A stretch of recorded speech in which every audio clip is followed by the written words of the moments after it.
আমি অনেক লোককে বলতে দেখি যে আওয়ামী লীগ অপ্রাসঙ্গিক হয়ে যাবে, হ্যান হবে। এই যে হাসনাত আব্দুল্লাহ বলছে আওয়ামী লীগ বুঝে, আওয়ামী লীগও বুঝে না, অপ্রাসঙ্গিকও বুঝে না। আওয়ামী লীগ একটা বিরাট দল, আওয়ামী লীগ একটা বিরাট দল। এরা কোন কোন মানে স্বপ্নের জগতে বাস করে। এরা মনে করে আজকে একটা ডিক্লারেশন দেব, আওয়ামী লীগ শেষ হয়ে যাবে। আচ্ছা, ওই যে আওয়ামী লীগ শেষই হয়, সচিবালয়ে আগুন ধরছে, সবাই বলতেছে এটা নাকি আওয়ামী লীগ ধরাইছে, ছাত্রলীগ নাকি ধরাইছে, এটা বলতেছে।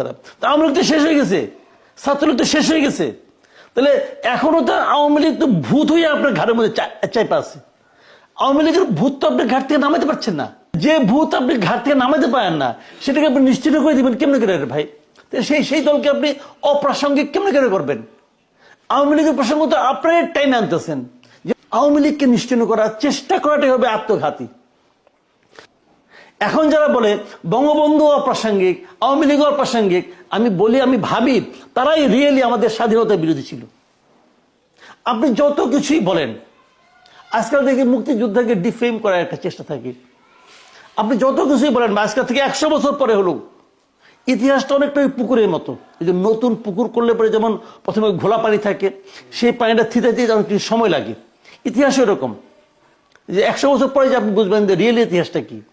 100 বছর পরে হলে দেখবেন আপনার বাংলাদেশের রিয়েল ইতিহাসে মুক্তিযোদ্ধা এটা হবে সম্মানের উচ্চারণ, আর রাজাকার হবে সবচেয়ে ঘৃণিত উচ্চারণ। এটাই বাস্তবতা। এই বাস্তবতাকে মেনে কাজ করতে হবে।